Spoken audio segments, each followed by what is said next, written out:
This is BBC World News America. Reporting from Washington, I'm Rajini Vaidyanathan. 10 people have been killed in a high school shooting in Texas. A pupil from the school's in custody on murder charges. I shouldn't be going through this at my school. Like, this is my daily life. I shouldn't have to feel like that. Now, it's not long until Prince Harry and Meghan Markle say I do. We'll have all the latest from Windsor ahead of the royal wedding. And after the wedding comes a carriage tour. We'll have a slightly less glamorous look at the route that Prince Harry and Meghan Markle will take through town.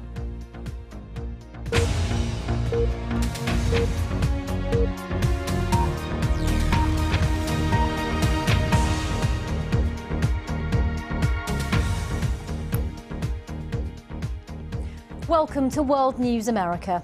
Today, they were all too familiar scenes from a high school in Santa Fe in Texas. Yet another mass shooting. 10 people killed and at least 10 more injured after a 17-year-old student opened fire on campus. The gunman's been identified as Dimitrios Pagorchis. He's now in custody on murder charges. Today's incident comes just months after 17 people were killed in a shooting at a high school in Parkland, Florida. The BBC's James Cook has this report. The calls came in just before 8 a.m. again. Santa Fe PD's requesting mutual aid. They're having a shooting at the high school. Have an officer down, shooter not in custody. More shots fired. Additional shots fired. Still have several more shots fired. A gunman on the campus, this time at Santa Fe High School. Police searching school bags for deadly weapons. For the United States, this is now routine, but no less terrifying for its familiarity. I shouldn't be going through this at my school. Like, this is my daily life. I shouldn't have to feel like that. And I feel scared to even go back. Was there a part of you that was like, this isn't real, this would not happen in my school? No, there wasn't.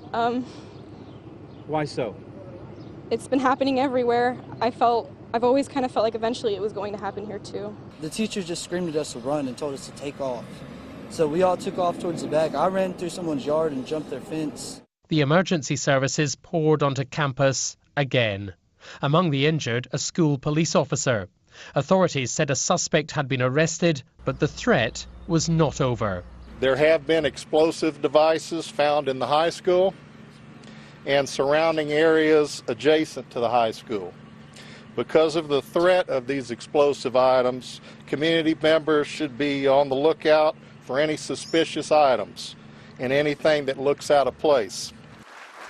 The President of the United States appeared before the cameras, again, the most and least powerful person on earth. We grieve for the terrible loss of life and send our support and love to everyone affected by this absolutely horrific attack. This is the suspected gunman, and his story too is familiar. Dimitrios Pagorchis, 17 years old, a talented American football player who studied at Santa Fe High. His social media posts were disturbing. His journals apparently included a plan for a suicidal shooting at his school. He's accused of stealing his father's firearms, a revolver and a shotgun, to commit that mass murder. Texas has some of the most lax gun laws in the Western world. And right outside the school, an emotional battle over the right to bear arms raged on. What was going through your head when you found out that this was going on? Get to the school. Make America great again. By doing what? What was your plan of action? Offering support. God bless you all, will go a long ways right now for a lot of people. Thank you. I'm going to head this way. God bless you all. This guy right here saying making America great does not make America great. Walking down the street carrying a flag with a pistol when we just had a shooting. That is disgusting. More Americans have been killed in school shootings this year than have died serving in the US military. This country is struggling to explain the inexplicable again. James Cook, BBC News. Well, for more on what law enforcement will be investigated, I'm joined now from Philadelphia by Jack Thomas Tamaccio, a former official from the US Department of Homeland Security. It's good to talk to you, of course, in tragic circumstances. We're hearing that the suspect not only had firearms, but also explosives, so the hallmarks potentially of a planned attack. What will the focus of this investigation be? Well, I think the focus, again, would be to determine what the motivation of this disturbed young man is or was. He appears to be somewhat of a lone wolf. There may be another person of interest that's being interviewed by the law enforcement authorities.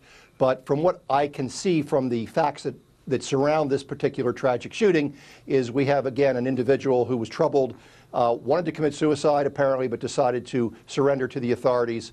And it doesn't appear to have the hallmarks of a terrorist incident, but more, again, more of a suicide gone viral, so to speak. Now, we saw in that report just there from my colleague that some of his social media posts were troubling, yet no one saw any warning signs. I mean, how crucial in these investigations is monitoring social media nowadays? Always a very crucial thing that law enforcement will do. At this moment, of course, law enforcement is harvesting information from this individual's social media. They're looking at his tweets, they're looking at his emails, they're looking at the things that he's posted on Facebook, Twitter, whatever he's using out there. And this is critical to understand what got into the mind of the shooter to make him decide not only to try and commit suicide, but also to take others with him, other unfortunately innocent people, 10 of them. This isn't the first time that either of us are talking about shootings in the US, indeed at schools as well. What can be done to make schools safer? It's a big debate here in America, of course. I think it is a big debate, and it's getting tiresome. It's getting tragic. I mean, I saw the statements that the president made. I saw the statements of Secretary of Education Betsy DeVos. Everybody's sending out their thoughts and prayers.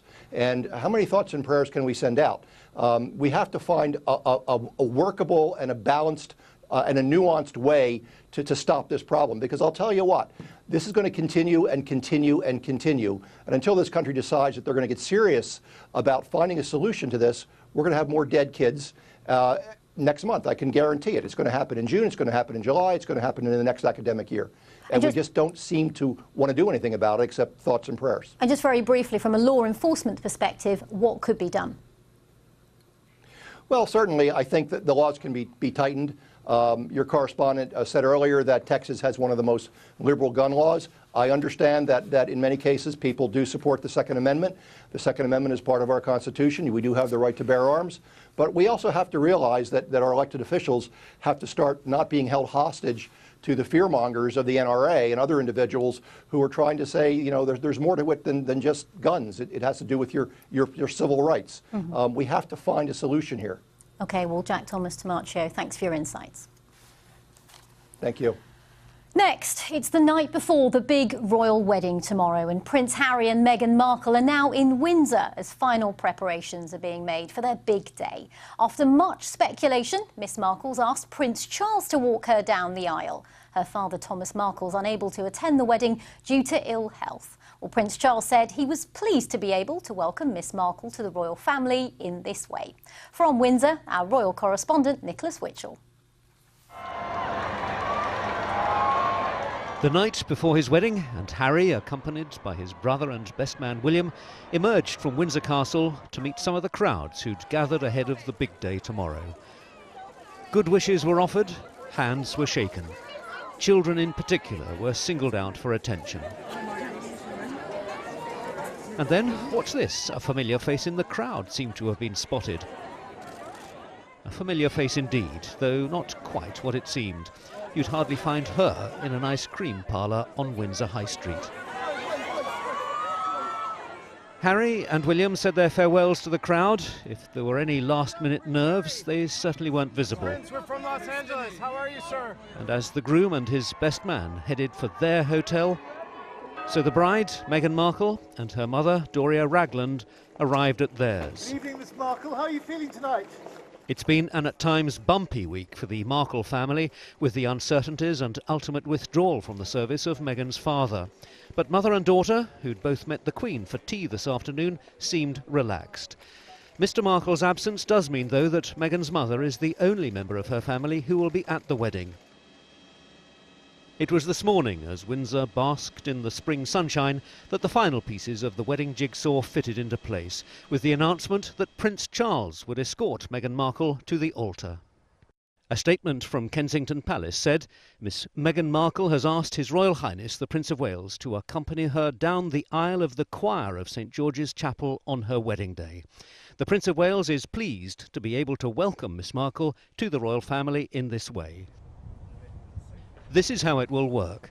Miss Markle will enter the chapel through the Great West Door. She will walk the first part of the aisle through the nave, accompanied by the 10 bridesmaids and page boys. Then at the choir screen on the left of the picture here, Prince Charles will join her and escort her through the most historic part of the chapel to where Harry will be waiting for his bride. They will stand just there by the chapel's high altar. They will exchange their marriage vows, and then the Archbishop of Canterbury will declare them to be husband and wife. There had been speculation that maybe Meghan would ask her mother to escort her to the altar, and among the wedding watchers in Windsor there was some disappointment that she hadn't done so. We'd like to see her mom have walked her down the aisle, or her walk herself down the aisle. If it were me, I would be pleased with Charles walking me. You know, it's the father figure, you know what I'm saying? And it means that, hey, Meghan, I love you. You're in love with my son. Welcome to the royal family. Well, I think, you know, whatever her mom was comfortable with. If she wanted to, I think that would have been lovely too. But if she prefers not to, I think it's wonderful that Prince Charles is doing it. Please stick to the left-hand side, you come through here. So now it's just the finishing touches to be put to plans which have been worked on for months. Windsor is preparing for crowds on a possibly unprecedented scale. Police have launched one of the biggest security operations mounted by the Thames Valley Force. The military who will be on parade are back in barracks, getting ready. These are the household cavalry soldiers who will be escorting the newly married couple on the carriage procession. It's a royal wedding to be celebrated and enjoyed. And tonight, with just hours to go now, a good many in Windsor were settling down for the night in readiness for Harry and Meghan's big day tomorrow. Nicholas Witchell, BBC News, Windsor. Rather them than me. Well, our very own Catty Kay is in Windsor covering the festivities, and I talked to her a brief while ago about how the excitement is building up. Catty, the weather looks glorious where you are, and I can see crowds streaming in behind you. I just want to know, what's it like to be in the thick of it all in Windsor? You know, it's actually been really, really fun. People are in a very good mood. I was just walking back up to the castle this afternoon, and everybody feels like they're celebrating. It feels like a holiday. People are standing on the pavement, they're having a drink, they've come from all over the world. There are people, Rajini, of course, who are camped out. Lord knows what that's like, because it can't be very comfortable and it's starting to get cold. I've put my coat on, put my scarf on, and they've got to spend the whole night out here. But basically everyone's in a really good mood. You know, there's so much going on around the world. There's so much going on in the States today that is tragic and sad, and to have this wedding, to have a chance just to enjoy the kind of fairy tale magic of a royal wedding, I think everybody really wanted that. And Catty, just talk us through what we can expect tomorrow. Well, so tomorrow, of course, is the big day. There's the 1-hour actual wedding service, which is in St George's Chapel. That's right inside Windsor Castle. We now know that Meghan Markle will arrive at the chapel with her mother, but she's going to walk up the first half of the aisle by herself with those 10 page boys and bridesmaids. Average age of those, by the way, Rajini, 4. I remember my 4-year-olds, they didn't behave impeccably well, so let's just hope she's got a better handle on them than I would have done.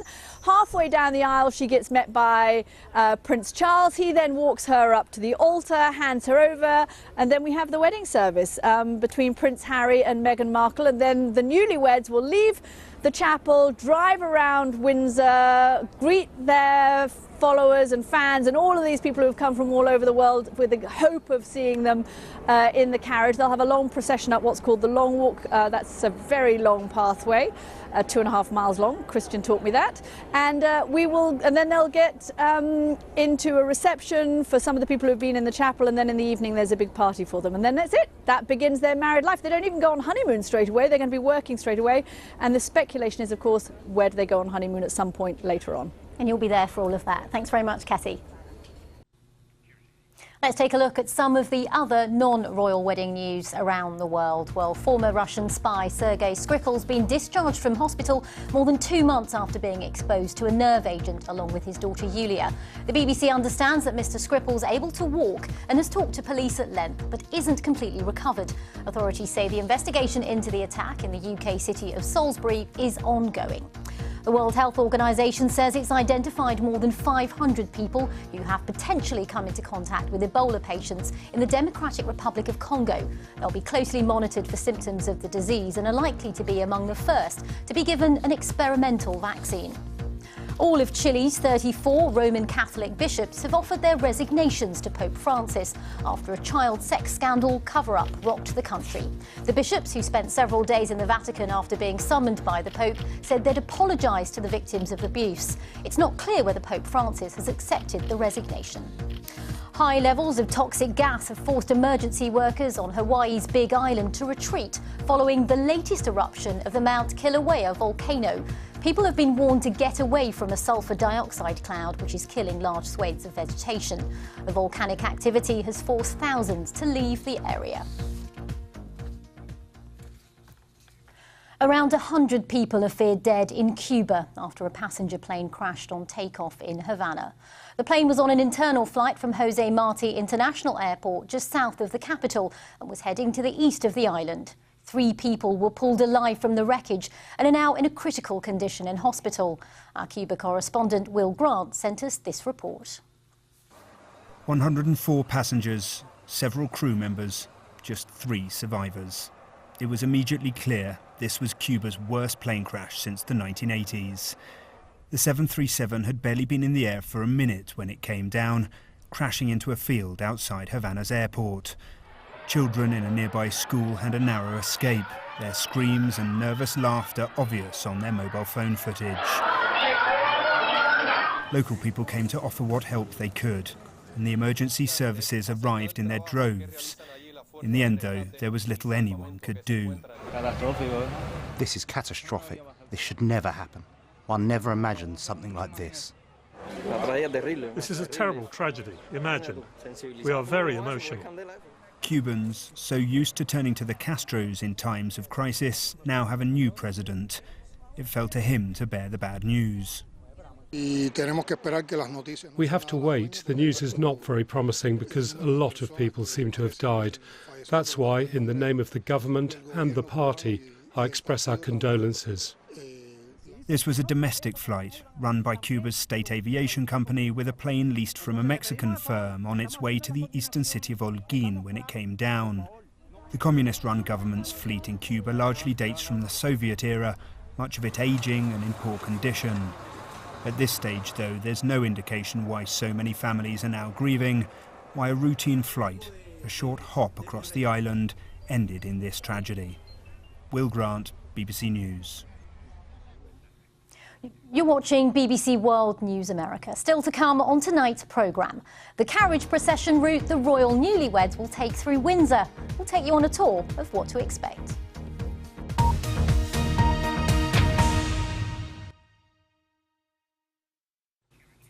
The United Nations Human Rights Commissioner has said Israel used completely disproportionate force against Palestinians protesting the opening of the new US embassy in Jerusalem on Monday. 60 Palestinians were killed and more than 2,000 injured. Zaid Riyad al-Hussein was addressing a special session of the United Nations Human Rights Council, which had been requested by Arab states in response to the shootings by the Israeli Defense Force. Here's a portion of what he said then. Israel, as an occupying power under international law, is obligated to protect the population of Gaza and ensure their welfare. But they are, in essence, caged in a toxic slum from birth to death, deprived of dignity, dehumanized by the Israeli authorities to such a point it appears officials do not even consider that these men and women have a right, as well as every reason, to protest.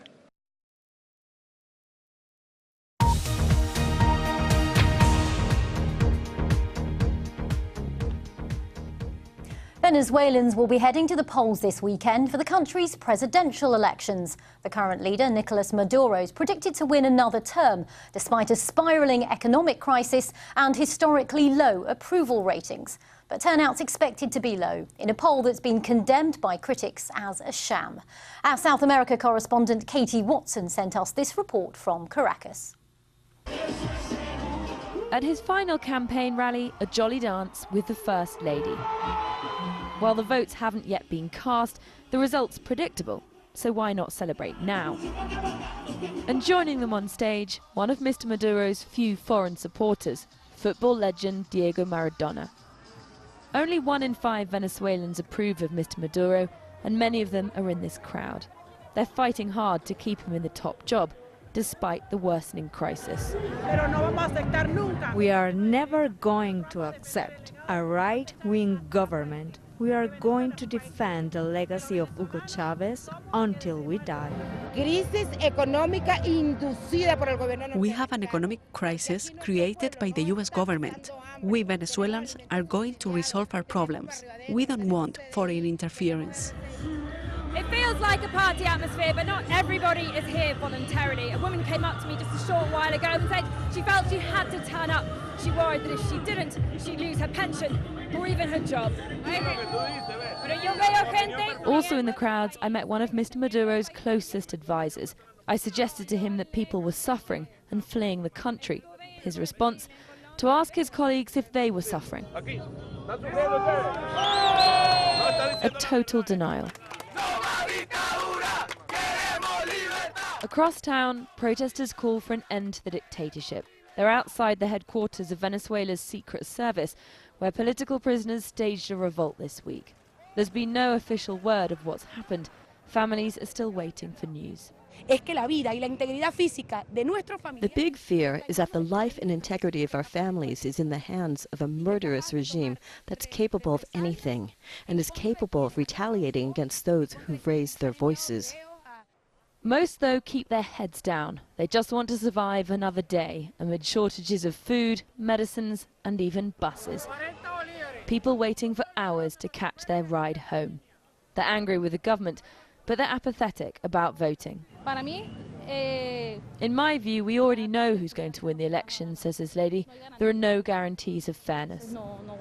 While political passions run high, patience is running out, and most people have given up on change. Katie Watson, BBC News in Caracas. Well, as Catty Kay explained to us earlier in the programme, royal wedding fever has taken over Windsor and most of the rest of the world too. Well, after the ceremony takes place tomorrow, the newlyweds will take a carriage through the town. The streets are already lined with people, and Catty was given a very personal tour of the royal route by her Beyond 100 Days co-host, Christian Fraser. Here's a look. Okay, so tomorrow, they're going to come out of the King Henry VIII gate, right, down the road here to the High Street, past Okay. Queen Victoria's statue. Hold on a second. King Henry Gate, Queen Victoria. King Henry VIII's gate. Okay. Yep. Okay, got it. Past Queen Victoria's statue. Quite complicated. Paid for by the people of Windsor in 1887. Just imagine what she's saying. She's been stood here. 2,500. All the people that have walked past her all these years. Right, come on, I'm going to take you on the route. I think it goes that way, doesn't it? I think they're going do you not even know where we're going? No, I have no idea. Oh, the policeman. Let's ask them. Excuse me. The Guildhall, is it down this way? Yeah, that's the Guildhall. So he brought me all the way down here. We were meant to go that way. Finally found it. Clearly this is the Guildhall. Well, only because you asked twice. And the thing you need to know about the Guildhall is that in 2005, Prince Charles and the Duchess of Cornwall, they had their wedding here. But the Queen didn't come. On the High Street, past the Guildhall. Okay. And then Can we get an ice cream soon? Right. Can we stop soon? Come on, I'm tired. This is the long walk. Yeah. Isn't it beautiful? Yes, very. And it goes all the way up to the castle. This will be full tomorrow. So everyone's going to be camping out here? Yeah. Charles II. Yeah, I remember. What night was that? Fun Facts Night. Oh. Wednesday. I don't know, it's been such a long series. Oh my God, it's the biggest pleasure. Oh, somebody wants to meet him. I know. Yes. God. Can we get an ice cream And now? plane trees. Look, we've walked the whole way around here. I've done a lot. I think there's an ice cream truck Down up over here. there, Let's have a look up here. Can you see that? What about the castle? Never mind the ice cream. Look at the view. What do you want? Can I have a clotted cream and strawberry, please? Yeah. I have got one. I'll tell you what, you're quite an expensive 2 days out in Windsor, you. Thank you very much. Okay. You've got two. Fun fact. Good ice cream. Well, of course, the BBC is the place to be for all things royal wedding related. The ceremony, of course, takes place tomorrow. We'll bring you our special live coverage from Windsor Castle. It'll start at 9 a.m. GMT here on BBC World News. Well, remember, you can find more on all the rest of the day's news at our website. I'm Rajini Vaidyanathan.